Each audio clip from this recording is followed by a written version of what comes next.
मित्रांनो, तुम्ही छावा चित्रपट बघितलाच असेल तर तुमच्या मनात अनेक प्रश्न निर्माण झाले असतील आणि औरंगजेबाची मुलगी जिन्नत-उन-निसा बेगम हिला चित्रपटामध्ये दाखवले गेले आहे. चित्रपटामध्ये तिला बघून तुमच्या मनात अनेक प्रश्न निर्माण झाले असतील. पूर्ण चित्रपटामध्ये तिची कथा अजिबात दाखवली गेली नाही आहे, पण तिची कथा खूप इंटरेस्टिंग आहे. मग चला तर मित्रांनो, आपण थोडक्यात जिन्नत-उन-निसा बेगम विषयी जाणून घेऊया. जिन्नत-उन-निसा बेगम ही औरंगजेबाची दुसरी मुलगी होती. तिचा जन्म 1643 मध्ये औरंगाबाद म्हणजे आताची ती छत्रपती संभाजीनगर आहे तिथे झाला होता. औरंगजेब हा एक कट्टर धार्मिक व्यक्ती होता, पण त्याची मुलगी त्याच्या विचारांच्या विरोधात होती. संगीत आणि कलांमध्ये तिला खूप आवड होती. असं सांगितलं जाते की जेव्हा संभाजी महाराजांना औरंगजेबाने धोक्याने पकडून घेतले होते आणि औरंगजेब त्यांना मृत्यूदंड देणार होता, पण त्याचा विरोध करणारी दरबारात ती एकच होती. प्रत्येक वेळी जिन्नत-उन-निसा बेगम औरंगजेबाला वेगवेगळ्या गोष्टी सांगून संभाजी महाराजांना वाचवण्याचा प्रयत्न करीत होती. तिने औरंगजेबाला सांगितले की संभाजी महाराजांना मारण्यापेक्षा त्यांच्याकडून इस्लाम धर्म स्वीकार करून घ्या. तिला असे वाटत होते की संभाजी महाराज इस्लाम धर्म स्वीकार करतील तर त्यांचे प्राण वाचू शकतील. औरंगजेबाने तिचे बोलणे ऐकून संभाजी महाराजांकडे गेला आणि संभाजी महाराजांना सांगितले की इस्लाम धर्म स्वीकार कर, आम्ही तुला जीवनदान देऊ. पण हे बोलणे ऐकून संभाजी महाराजांनी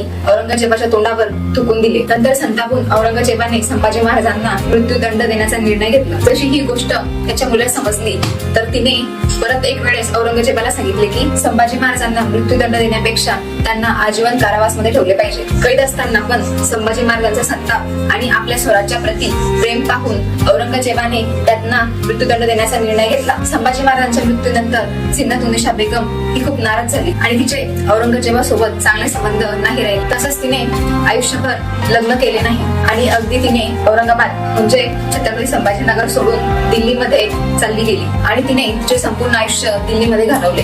वयाच्या 77व्या वर्षी तिने दिल्लीमध्ये शेवटचा श्वास घेतला. तर मित्रांनो, अशी होती जिन्नत-उन-निसा बेगमची कथा. मित्रांनो, तुम्हाला कथा कशी वाटली याबद्दल कमेंट मध्ये नक्की सांगा आणि आमच्या सनातन मराठी YouTube चॅनलला नक्की सबस्क्राईब करा.